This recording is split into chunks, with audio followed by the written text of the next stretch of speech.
자, 설교 제목 한번 해봅니다. 순종은 멍해가 아니라 복입니다. 한 번 더 해봅니다. 순종은 멍해가 아니라 복입니다. 지난주에 이런 말씀을 드렸습니다. 신명기 28장은 신명기의 클라이막스라고 말입니다. 신명기의 전체적인 주제는 하나님의 말씀에 대한 순종인데, 그 순종이라고 하는 이 주제가 신명기 28장에 와서 아주 사실적이며 그리고 현실적이며 구체적으로 선포가 되고 있습니다. 하나님께서는 이스라엘 자손들에게 하나님의 말씀을 주시고, 하나님의 주신 그 말씀을 유일한 터로 삼아서 하나님의 말씀으로 그들의 나라를 세우고, 또 하나님의 말씀으로 그들의 가정을 세우고, 또 하나님의 말씀으로 그들의 인생과 그들의 신앙을 세우도록 하셨습니다. 여러분, 질서와 혼돈의 차이가 무엇인 줄 아십니까? 질서란 기준과 원칙이 있고, 그 기준과 원칙이 잘 지켜지는 것을 질서라고 합니다. 우리가 교통법규를 생각해 보면 이해가 빠릅니다. 교통의 질서, 운전자의 질서는 운전하는 사람들 각자 모두가 나의 안전과 다른 사람의 안전을 위해서 스스로 교통법규를 잘 지켜나가는 일이 바로 교통질서입니다. 자, 그럼 교통의 혼돈, 또 운전자의 무질서는 뭐냐? 운전자들이 교통법규를 무시하고 운전을 하는 일입니다. 교통사고의 대부분은 운전자들이 교통법규를 지키지 않는 데서 일어나는 일이라고 합니다. 운전을 하는 사람들, 각 사람들이 교통법규만 제대로 잘 지켜도 대부분의 사고는 막을 수가 있다고 합니다. 인생에게도 사고가 있습니다. 갑자기 원하지 않는 사건들이나 불행한 일들이 나와 내 가정, 그리고 내가 살아가는 환경 속에 어느 날 갑자기 불어닥칠 때가 있습니다. 그리고 그런 인생의 사고들이 나타날 때마다 피를 말리는 고통과 그리고 뼈가 떨리는 아픔을 겪으면서 인생을 산다고 하는 그 자체가 큰 불행에 빠지게 되는 일들이 빈번하게 나타나는 것이 저와 여러분이 살고 있는 인생의 현실입니다. 인생의 사고가 왜 일어나느냐? 인생의 사고는 대부분 인생의 법규를 제대로 지키지 않는 데서 나타나는 결과입니다. 인생은 법규가 있습니다. 규범이 있고 규칙이 있습니다. 인생의 법칙이 뭐냐? 하나님께서 인류에게 주신 하나님의 말씀입니다. 여러분, 하나님께서 어떤 분이십니까? 하나님께서는 사람을 창조하신 분이시고, 또 사람이 살아가는 물질적이며 공간적이며 영적인 모든 환경들을 창조하신 분이십니다. 또 하나님께서는 창조하신 이 모든 세계를 통치하시고 주관하시는 분이시며, 사람들이 살아가고 있는 모든 인생을 주관하시고 통치하시는 분이십니다. 당연히 그런 하나님께서 인류에게 주신 하나님의 말씀은 인생의 법규가 됩니다. 하나님의 말씀은 인생을 구원하는 법규요, 그리고 동시에 하나님의 말씀은 인생을 심판하는 법규입니다. 또 하나님의 말씀은 인생의 안전과 인생의 행복과 인생의 평안을 위한 법이요, 또 하나님의 말씀은 인생의 복을 위한 법규이기도 합니다. 그러니 여러분, 저와 여러분이 인생을 복되게 살고 또 인생을 안전하고 인생을 평안하게 살려면 인생의 교통법규인 하나님의 말씀을 잘 지켜야 합니다. 하나님의 말씀을 잘 지켜 행하기만 하면 우리의 인생은 큰 사고 없이 안전하고 또 평안하고 행복하게 잘 살아갈 수가 있습니다. 하나님께서 그의 사랑하시는 자녀들에게 순종을 요구하고 있는 아주 중대한 이유인 것입니다. 하나님께서는 하나님의 말씀에 순종을 하며 살아가는 인생들에게 하나님의 복을 약속해 주셨습니다. 그리고 순종에 대한 그 축복의 약속을 신명기 28장에 아주 두텁게 기록하여 우리에게 주셨습니다. 오늘은 지난주에 이어서 하나님의 말씀에 순종하는 자의 인생에게 주시는 하나님의 복을 계속 만나보기로 합니다. 첫째로, 하나님의 말씀에 순종하는 자의 생명과 인생은 안전과 평안의 복이, 이게 굉장히 중요합니다. 안전과 평안의 복이 보장이 됩니다. 본문 7절입니다. 여호와께서 너를 대적하기 위해 일어난 적군들을 네 앞에서 패하게 하시리라. 그들이 한 길로 너를 치러 들어왔으나 네 앞에서 7길로 도망하리라. 자, 현대사회는 각 나라마다 국경이 정해져 있습니다. 그리고 각국의 그 나라마다 가지고 있는 그 국경은 이제는 국제사회로부터 두텁게 인정을 받고 있기 때문에 남의 나라의 국경을 침략하거나 침탈하는 행위를 함부로 할 수가 없습니다. 이제 국제사회가 함께 연합해서 제재를 하기 때문입니다. 그러나 고대 사회에는 국경이라고 하는 이 개념 자체가 정확하게 확정이 되지 못한 시대였을 뿐만 아니라 지금의 유엔의 기능과 같은 국제사회의 연합기관이 전혀 없었던 시대입니다. 그렇기 때문에 고대 사회는 힘의 논리가 전부였던 시대였습니다. 힘이 있는 나라는 주변 국가들의 땅을 침탈해서 자기의 소유로 삼기도 하고, 또 힘이 있는 나라는 남의 나라를 침탈해서 많은 사람들을 노비로 잡아가기도 하는 시대였습니다. 근데 당연히 이런 사회에서는 전쟁과 내란이 많을 수밖에 없습니다. 이스라엘 자손들이 나라를 이루고 살아갈 가나안 땅 역시도 전쟁이 끊이지 아니하는 분쟁의 땅이었습니다. 가나안 땅의 주변에는 암몬, 모압, 에돔, 아람, 그리고 미디안, 블레셋이 있었습니다. 뿐만 아니라 가나안 땅의 주변에는 고대 사회의 큰 강국이었던 아수르와 바벨론 제국까지 함께 있었습니다. 아수르와 바벨론은 기원전 722년과 또 기원전 586년에 각각 분열된 이스라엘 왕국, 북왕국 이스라엘과 남왕국 유다를 정복하기도 한 나라입니다. 자, 전쟁의 위험이 늘 도사리고 있는 지역에서 살아가고 있는 나라의 백성들은요, 그 무엇보다도 안전과 평안이 가장 중요한 그들의 소망이 됩니다. 그 안전과 평안을 어떻게 얻고 어떻게 누리느냐? 하나님의 말씀에 순종할 때, 하나님의 말씀에 순종할 때 비로소 얻고 그리고 온전하게 누리게 됩니다. 다시 본문 7절입니다. 여호와께서 너를 대적하기 위해 일어난 적군들을 네 앞에서 패하게 하시리라. 그들이 한 길로 너를 치러 들어왔으나 네 앞에서 7길로 도망하리라. 여러분, 신명기 28장에 나오는 모든 복은요, 신명기 28장 1절에 나오는 말씀에 다 묶여있는 복들입니다. 신명기 28장 1절의 말씀이 뭐냐? 하나님의 말씀에 순종하라고 하는 하나님의 명령입니다. 우리가 참고로 지난주에 봤던 신명기 28장 1절의 말씀을 다시 봅니다. 네가 네 하나님 여호와의 말씀을 삼가 듣고 내가 오늘 네게 명령하는 그의 모든 명령을 지켜 행하면 하고 그 다음부터 계속 하나님의 복이 선포되고 있습니다. 무슨 말이냐? 신명기 28장에 나오는 모든 복은 하나님의 말씀을 순종한다고 하는 이 전제 속에서 주어지는 복들이다, 이 말입니다. 여러분들에게 몇 주 전에 이런 말씀을 들은 일이 있습니다. 하나님과 이스라엘 자손들과의 관계는 언약의 관계 혹은 계약의 관계이다라는 말씀을 말입니다. 그 계약이 어떤 계약이냐? 민법적으로 보면 쌍무계약, 쌍무계약이라는 말씀을 드렸습니다. 쌍무계약이라고 하는 것은 계약에 참여하는 두 당사자가 서로 각자에게 권리와 의무를 동시에 짊어지는 계약이 바로 쌍무계약, 쌍방계약입니다. 이스라엘 자손들은 하나님과의 이 쌍무계약을 시내산에서 피로써 맺었습니다. 피의 계약이라고 하는 것은 목숨을 담보로 한다는 계약이에요.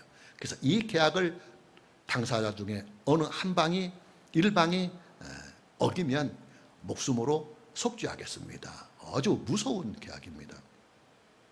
이스라엘 자손들은 피로 맺은 이 쌍무계약에서 하나님의 말씀에 대한 순종을 약속했습니다. 우리가 다시 참고절로 출애굽기 24장 7절과 8절 말씀을 보면 언약서를 가져다가 백성에게 낭독하여 듣게 하니, 이 언약서는 요즘으로 말하면 계약서입니다. 그들이 이르되 여호와의 모든 말씀을 우리가 준행하리이다, 순종하겠다는 말입니다. 모세가 그 피를 가지고 백성에게 뿌리며 이르되 이는 여호와께서 이 모든 말씀에 대하여 너희와 세우신 언약의 피니라. 여러분, 신명기 28장에 나오는 모든 복은요, 그 근원이 시내산 언약, 시내산 계약에 그 기초를 두고 있습니다. 시내산 계약, 시내산 언약이 뭐냐? 하나님과 이스라엘 자손들이 분명하고도 명확한 각자의 의사표시를 통해서 서로 간에 계약을 맺고 이 계약에 대하여 서로 간에 목숨을 담보로 권리와 의무를 지겠다고 하는 계약, 이것이 바로 시내산 언약, 시내산 계약입니다. 이 계약에서 하나님께서는 이스라엘 자손들에게 복을 주시겠다고 하는 의무의 이행을 이스라엘 자손들에게 약속하셨습니다. 그리고 이스라엘 자손들은 하나님께서 그들에게 주신 하나님의 말씀을 목숨을 다하여 준행하겠다, 순종하겠다고 하는 의무의 이행을 비로소 약속했습니다. 신명기 28장에 나오는 모든 복은 시내산 언약을 구체화시키는 내용입니다. 시내산 언약에서 약속해 주신 하나님의 복이 구체적으로 어떻게 너에게 임하는가 하는 그 구체적이며 사실적인 복을 쭉 나열해 놓고 열거해 놓은 것이 신명기 28장입니다. 하나님께서는 시내산 계약을 통하여 약속해 주신 이 복을 신명기 28장에서 더욱더 사실적이며 구체적으로 한 번 더 약속을 해주십니다. 그리고 동시에 하나님께서는 이스라엘 자손들이 시내산에서 피로 약속한 그 순종의 의무를 다시 한 번 굳게 지켜야 한다 하고 한 번 더 강력하게 촉구를 하고 계십니다. 본문 7절 말씀에 나오는 안전과 평안의 복을 한번 구체적으로 살펴봅니다. 다시 7절 본문의 말씀을 만나봅니다. 여호와께서 너를 대적하기 위해 일어난 적군들을 네 앞에서 패하게 하시리니 그들이 한 길로 너를 치러 들어왔으나 네 앞에서 7길로 도망하리라. 조금 전에도 말씀을 드렸지만 이스라엘 자손들이 나라를 이루고 살아갈 가나안 땅은 주변의 여러 강대국들이 호시탐탐 노리고 있는 분쟁의 땅이었습니다. 전쟁의 위험이 아주 많은 땅입니다. 여러분, 세계 전쟁사를 보면 세계에서 가장 전쟁이 많았던 지역이 어디냐면 바로 이 가나안 지역입니다.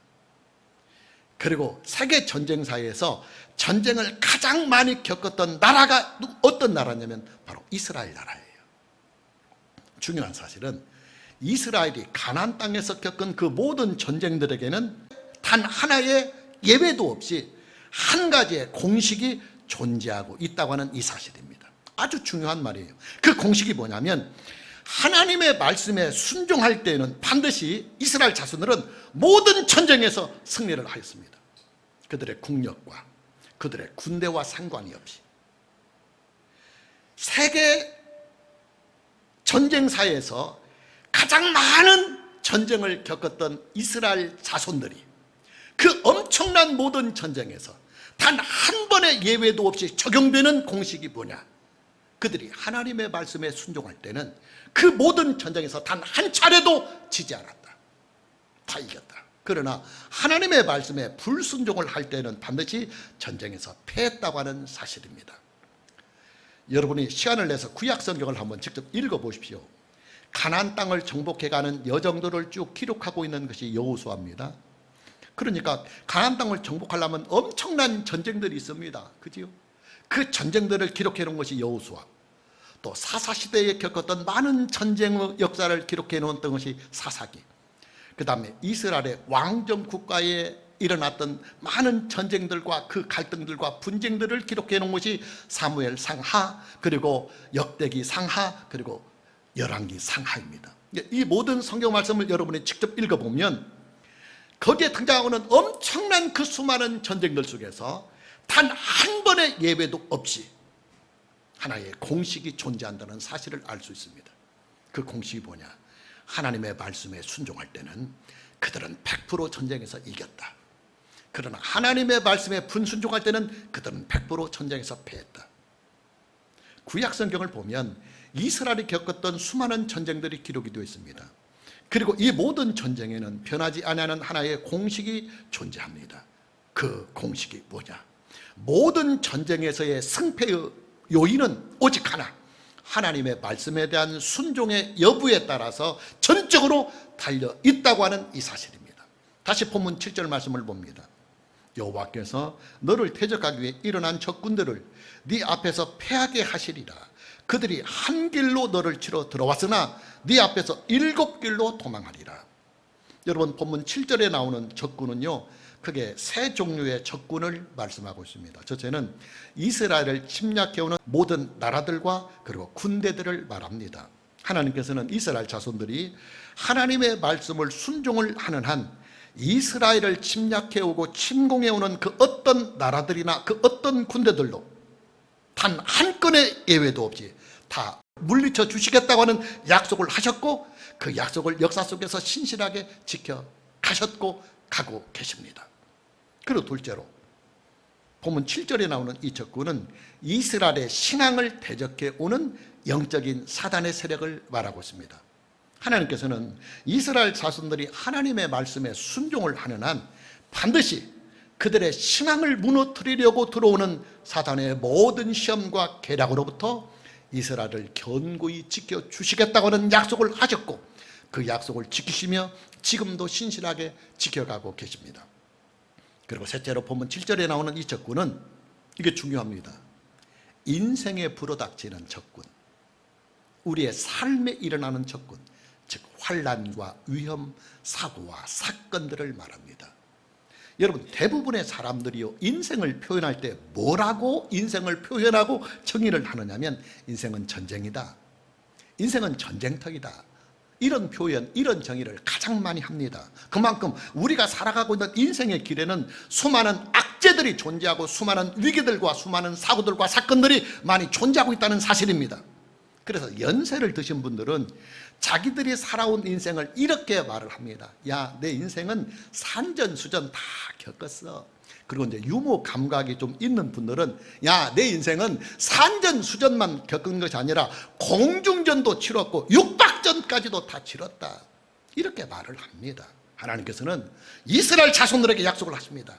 너희가 내 말을 순종하기만 한다면 너희들의 인생에서 나타나는 모든 풍파와 시련들과 사고와 사건들로부터 너희를 평생 동안 안전하게 그리고 평안하게 지켜주시겠다고. 할렐루야. 여러분, 본문 7절에 소개되고 있는 안전과 평안의 이 복은요, 이스라엘 자손들에게만 주시는 복이 아니에요. 예수 그리스도 안에서 하나님의 자녀가 된 저와 여러분들에게도 동일하게 주어지는 복입니다. 왜냐? 저와 여러분들의 신앙 안에는 신의 산 언약에 나도 함께 참여하겠다고 하는 의사표시와 동의가 이미 들어가 있기 때문입니다. 여러분, 그렇잖아요. 저와 여러분이요, 대한민국의 국민이 되었으면 따로 대통령 앞에 의사표시나 동의나 선서를 하지 않아도 당연히 여러분들은 대한민국의 헌법과 대한민국의 모든 법들 안에 이미 참여를 하고 있습니다. 그래서 내가 대한민국의 법을 잘 지키면 그 대한민국의 법이 여러분을 지켜가는 든든한 버팀목이 됩니다. 그러나 내가 만일 대한민국의 법을 지키지 아니하면 대한민국의 법은 오히려 나를 처벌하는 기능을 하게 됩니다.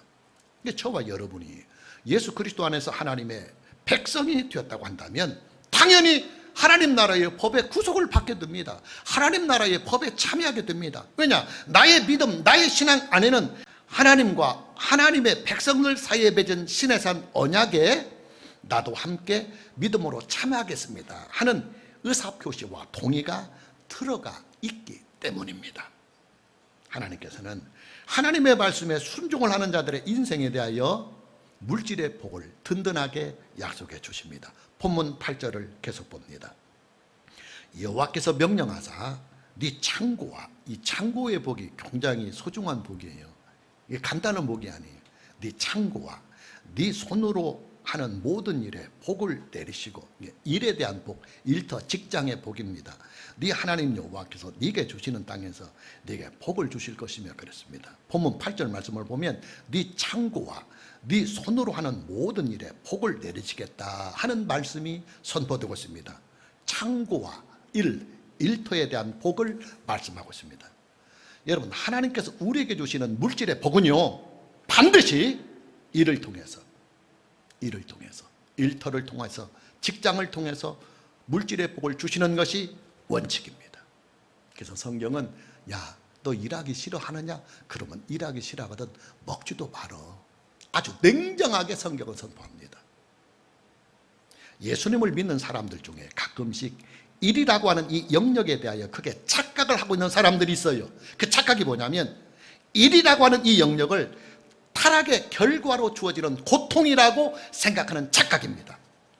그들은 그 증거로 창세기 3장 17절에서부터 19절까지의 말씀을 가지고 그들의 논리를 펴나갑니다. 한번 봅니다. 참고구절로 창세기 3장 17절에서부터 19절 말씀입니다. 아담에게 이르시되 네가 네 아내의 말을 듣고 내가 네게 먹지 말라 한 나무의 열매를 먹었은즉, 타락했다는 말입니다. 땅은 너로 말미암아 저주를 받고 너는 네 평생에 수고하여야 그 소산을 먹으리라. 땅이 네게 가시덤불과 엉겅퀴를 낼 것이라. 네가 먹을 것은 밭의 채소인즉 네가 흙으로 돌아갈 때까지 얼굴에 땀을 흘려야 먹을 것을 먹으리니 네가 그것에서 취함을 입었음이니 너는 흙이니 흙이로 돌아갈 것이니라 하시니라.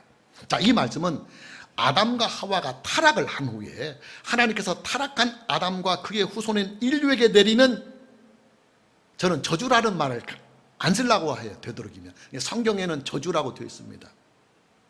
징벌의 말씀입니다. 왜냐하면 설교 시간에 저주라고 하는 이 말이 많이 거북스러워해요. 그래서 저는 저주라는 말을 가급적이면 설교 시간에 좀 삼가하려고 해요. 그리고 징계, 징벌 이런 표현을 사용하려고 합니다. 자, 이 말씀을 보면 이런 내용입니다. 땅은 너로 말미암아 저주를 받는다. 너는 네 평생에 수고하여야 그 소산을 먹을 것이다. 땅이 네게 가시덤불과 엉겅퀴를 낼 것이라. 그러니까 여러분이 논밭에 나가면 분명히 여러분이 배추를 심고 무수를 심었는데 그것만 나는 게 아니고 잡초들이 많이 나서 풀을 매줘야 돼요. 이게 가시덤불과 엉겅퀴를 말합니다. 또 얼굴에 땀을 흘려야 먹을 것이다. 억수로 땀을 흘리도록 억수로 일을 해야 그냥 먹고 살만한 인생이 될 것이라는 거예요. 자, 이런 내용들을 보면 언뜻 사람이 일을 하고 노동을 하는 것은 타락의 결과처럼 보여지기도 합니다. 그러나 여러분, 아담에게 주어진 일과 노동은요, 타락 후에 주어진 것이 아니라 타락 전에 하나님께서 그에게 주신 인생의 몫이었습니다. 자, 우리가 참고절로 창세기 2장 15절 말씀을 찾아봅니다. 여호와 하나님이 그 사람을 이끌어 에덴 동산에 두어 그것을 경작하며, 경작이 일입니다. 경작은 땅을 일구고 씨를 뿌리고 곡식을 거두고 하는 그 모든 것을 경작이라고 하는 것이지, 자동적으로 뭐 그냥 나는 것들 곡식 가끔씩 1년에 몇 번씩 뜯어가고 이것은 경작이 아니다.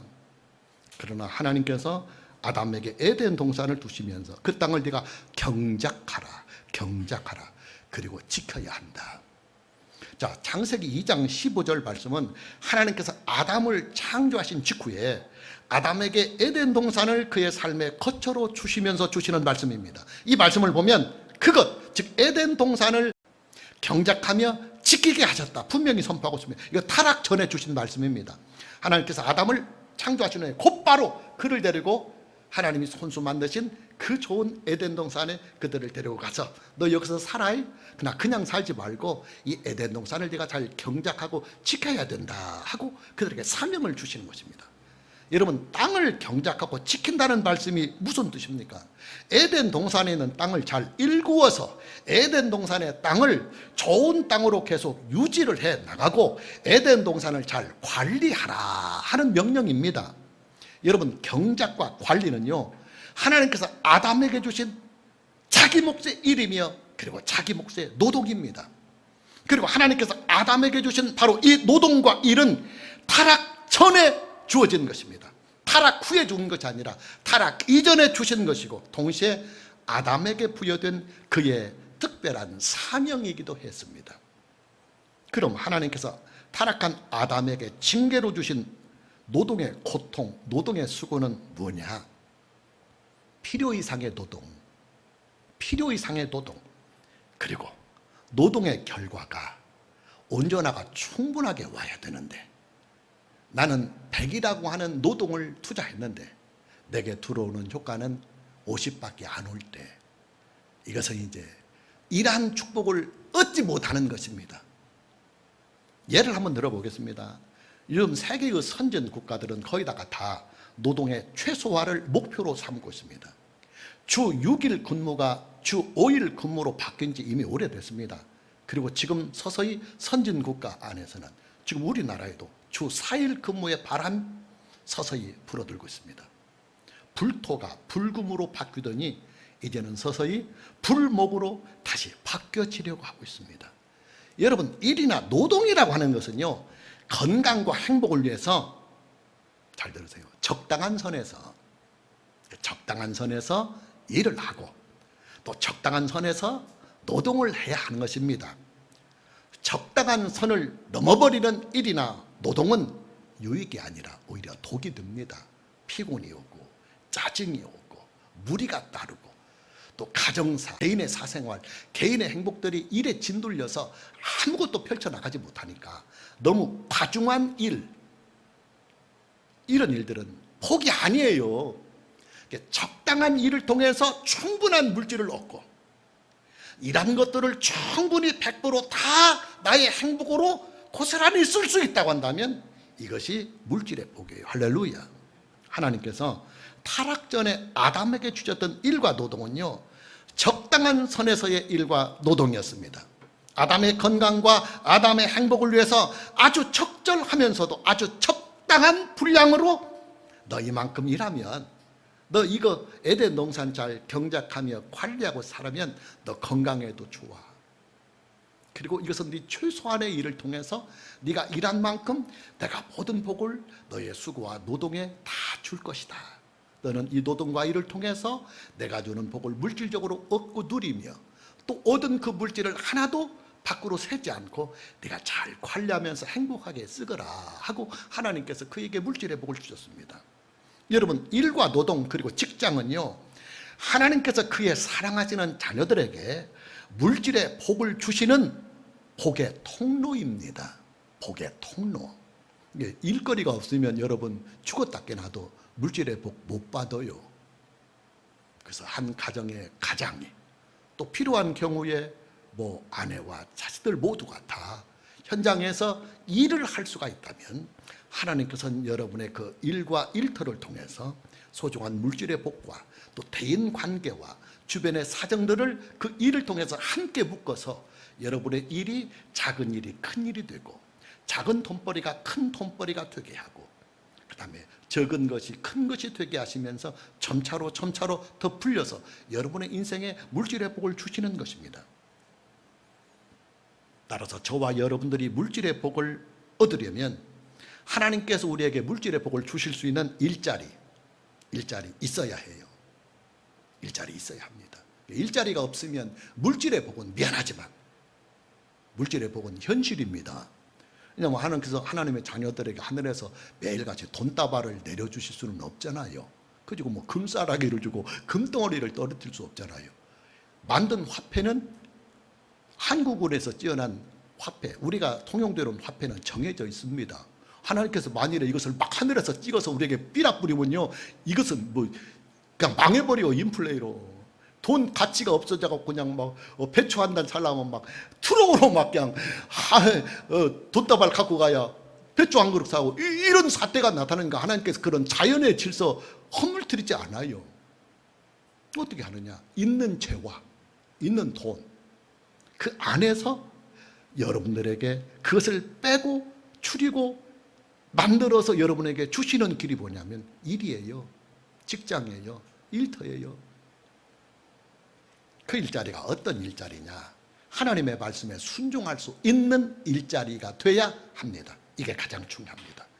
여러분, 저와 여러분이 직장을 구하고 일을 구할 때 하나의 원칙을 가지고 직장과 일을 구하고 선택해야 합니다. 그 원칙이 뭐냐면 하나님의 말씀에 순종할 수 있는 직장과 일터를 반드시 잡아야 합니다. 돈이 포커스가 되어서는 안 돼요.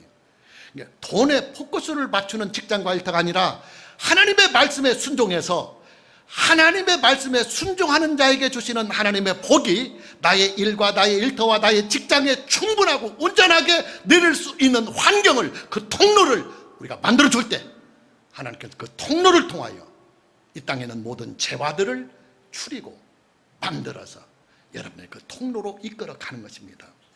왜냐하면 하나님의 복은 하나님의 말씀에 순종을 하는 자의 인생의 몫이기 때문입니다. 가장 우선적으로는 주의를 잘 지킬 수 있는 직장을 반드시 가져야 합니다. 여러분이 떼돈을 얻고 부귀와 영화를 누린다 할지라도 주의를 지킬 수 없는 직장이라면 놓으십시오. 미련 버립시오. 버립시오. 그것은 복된 직장은 아닙니다. 여러분을 더 힘들고 고통스럽고 아프고 누르고 그리고 많은 사고와 사건들과 아픔들이 예견이 되어 있는 직장일 뿐입니다. 겉으로 보기에 아무리 화려하다 할지라도 하나님께서 복을 주실 수 없는 직장이라고 한다면 그 직장은 미안하지만 풍파가 있어요. 그리고 동시에 신앙생활을 잘 할 수 있는, 신앙생활을 해칠 수 있는 직장이면 어렵습니다. 하나님께서 여러분의 신앙을 해치면서까지 일하는 것에 대하여 복을 준다면 하나님께서 여러분이 잘못되는 것을 방치해버리는 결과를 낳게 되기 때문입니다. 쉽지 않아요. 그런 직장을 여러분이 단호하게 얻고 구한다는 거 쉽지 않습니다. 쉽지 않은 일이기 때문에 우리는 기도해야 합니다. 기도의 효험, 기도의 능력, 기도의 가치, 기도의 중요성, 기도의 결과를 우리가 믿기 때문입니다. 하나님께 기도하면서 자꾸 구하면 하나님께서 반드시 하나님의 말씀에 순종하며 신앙생활을 바르게 잘 할 수 있는 축복된 직장을 주십니다. 그 직장을 들어가서 여러분이 믿음 안에서 하나님의 말씀에 순종하며 일을 하면 반드시 하나님께서 여러분의 기대 이상으로, 여러분의 능력 이상으로, 여러분의 수고 이상으로 현실적인 물질의 복을 반드시 주십니다. 이제 본문 8절 말씀에 나오는 창고의 복을 함께 만나봅니다. 여러분, 물질의 복은요, 버는 것도 중요하지만 그게 못지않게 중요한 것은 이 번 것을 잘 지켜나가서 내가 소중하게 잘 벌어서 이것을 행복하게 쓰고 남는 것은 다음을 혹은 다음 세대를 위해서 소중하게 좀 저축까지 할 수 있는, 이게 이제 물질의 복을 말하는 거예요. 시골에서 농사를 짓고 사는 농부들을 보면요, 해마다 여러 가지 악재들이 발생을 해서 노동을 하고 수고를 한 일에 대하여 충분한 대가를 얻지 못하는 일들을 자주 만나게 됩니다.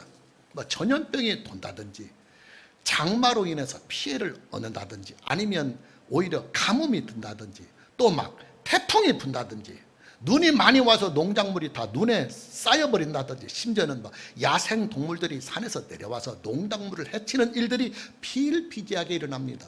이런 악재들이 없으면 자기가 노동한 만큼 충분히 땅에서 소득을 얻고 가축들을 통해서 얻을 수 있어요. 근데 이런 악재들이 그냥 나타나기 때문에 노동은 싹 빠지게 하고 막 애는 싹 빠지게 하고 막 빚까지 얻어다고 막 대출까지 해가면서 막 하우스를 짓고 하는데 결과는 빚덩어리다 그 말이에요. 저축이 안 되는 거예요. 창고에 복이 없는 거예요. 농사일 뿐만이 아닙니다. 직장 생활을 하는 분들에게도 노동과 수고의 대가가 온전하게 주어지지 못하는 것, 이것이 바로 우리의 인생의 현실입니다. 여러분, 돈이라고 하는 것은요, 지출을 하지 않아도 되는 일에 지출이 되면 그것은 여러분의 가계의 그리고 경제에 마이너스가 되는 요인으로 작용을 합니다. 내가 직장을 통해서 얻은 소득은 한 달에 400만 원인데 예상치도 않았던 사고가 나서 100만 원이 훌쩍 그 달에 나가버리고, 또 자식들이, 철없는 자식들이 갑자기 사고를 쳐서 그 사고를 수습하느라고 갑자기 500만 원이 더 들어가 버리고, 부모님이 갑자기 편찮으시는 바람에 부모님들 돌보느라고 50만 원이 다시 또 들어가 버리고, 잘 돌아가던 냉장고, 우리가 지금 한 달에 2번 냉장고 터졌습니다. 2개 다 지금 새 것으로, 하나는 바꿨고 하나는 바꿔야 합니다. 물론 오래돼서 그렇기는 하지만은 어제까지 멀쩡한데 오늘 갑자기 터지면 대책이 없는 거죠. 서비스 불렀더니 수명이 다 한 겁니다. 교체받기는 길이 없습니다. 이렇게 여러분 인생에 그냥 갑자기 어느 날 냉장고가 퍽 퍼져버리고 에어컨이 퍽 퍼지고, 또 에어컨도 또 고장 나가지고 28만 원 들었어요. 이러면서 그냥 갑자기 예상치도 않은 돈이 들어가는 거예요. 또 돈이 좀 되겠다 싶어서 어떤 분은 투자를 하기도 하고 땅을 사놓기도 하고 뭐 합니다. 근데 이것은 아직 알고 봤더니 사기야. 그래서 빚까지 내가면서 땅을 샀더니 사게 되었고, 땅이 쓸모가 없고, 또 뭐 주식 투자하고 이리 투자했더니 사기치는 사람한테 속아가지고 그냥 뭐 몇십 년 혹은 몇 년 벌어놓은 거 그냥 한꺼번에 날려버리고 말아요. 여러분, 이것이 정말 여러분이 살아가고 인생에 나타나는 현실이에요. 저와 여러분의 인생에 악재만 없어도 충분히 우리가 수고하고 노동한 대가를 행복을 위하여 우리가 활용할 수 있어요. 그런데 악재가 너무 많아요. 그래서 지출을 하지 아니어도 되는 것들을 계속 지출하다 보니 마이너스가 되는 거예요. 이 마이너스 되는 부분을 떼우려면 봉급은 더 올라가야 되는데 봉급은 일정하게 그렇게 많이 올라가지 않거든요. 그래서 생활이 어려운 것입니다. 본문 8절의 말씀에 나오는 창고의 복은 수고하여 얻은 물질의 복이 헛된 곳에 빠져나가지 아니하고 소중하게 잘 저축이 되는 복을 말합니다. 여러분, 창고는요 곳간입니다. 쌓아두는 것입니다. 저축하는 것입니다. 그래서 창고의 복은 저축의 복입니다. 갑작스런 사고나 질병이나 사건에 휘말려서 일과 노동을 통해서 얻은 소중한 물질들이 줄줄 새어 나가는 것을 방지해주는 복, 이것이 바로 창고의 복입니다. 이런 물질의 복, 창고의 복, 그리고 안전과 평안의 복이 어떤 사람에게 주어지느냐? 신명기 28장 1절에 전제로 되어 있는 하나님의 말씀, 하나님의 말씀에 순종하라. 하나님의 말씀에 순종하는 자에게 주어지는 복인 것입니다. 마무리합니다. 여러분, 신명기 28장에 나오는 하나님의 복은요, 하나님께서 그의 사랑하시는 자녀들에게 약속으로 주신 사실적인 복이며 현실적인 복이며 그리고 아주 구체적인 복입니다. 이 모든 복이 어떤 사람에게 임하느냐? 하나님의 말씀에 순종하는 자에게 임하십니다. 하나님의 말씀에 순종을 하며 살아가는 인생에게 임하십니다. 오늘 저와 여러분 모두에게 하나님의 말씀에 순종을 하며 살아갈 수 있는 은혜가 있기를 주님의 이름으로 축복합니다. 찬양합니다.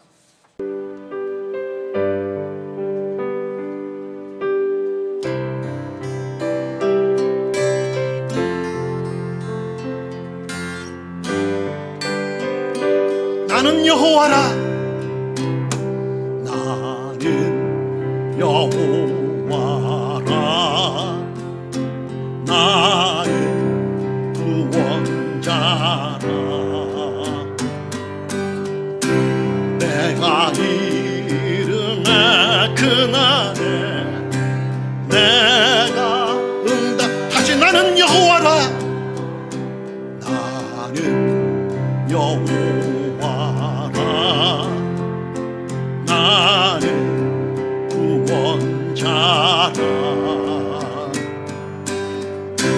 내가 이름에 그날에 내가 응답하리라. 시름하는 저들에게,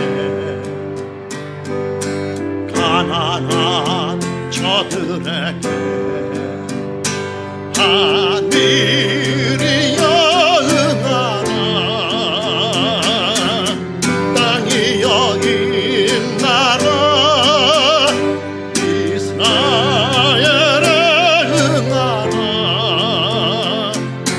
내 백성에게 오른손 들고 다시 처음부터 고백합니다. 나는 여호와라. 나는 구원자라.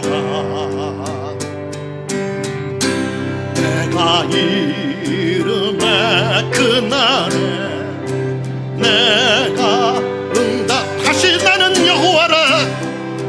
나는 여호와라. 나는 구원자라. 내가 이름에 그날에 내가 응답하리라. 고통받는 저들에게, 연약한 저들에게 하늘이여 응하라. 땅이여 임나라. 이스라엘에 응하라. 내 백성에게 하늘이여 응하라. 하늘이여 응하라. 땅이여 임나라.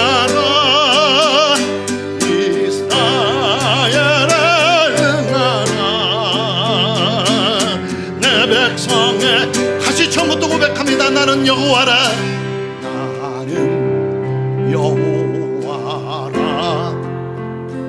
나는 구원자라.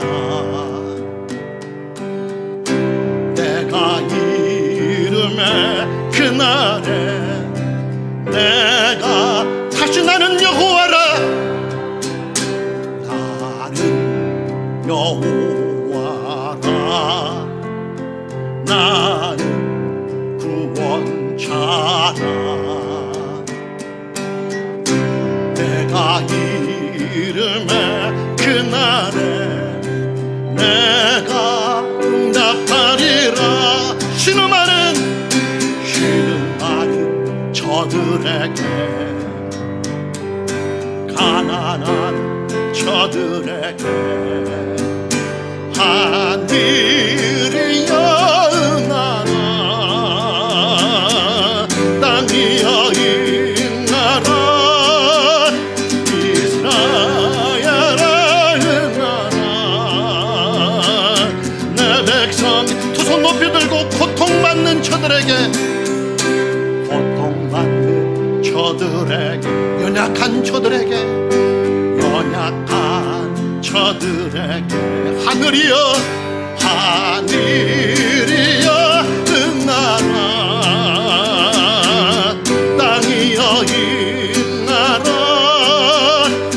이스라엘아 응하라. 내 백성의 두 손 높이 들고 하늘이여 응하라. 하늘이여 응하라. 땅이여 응하라. 이스라엘아 응하라. 내 백성의 하늘이여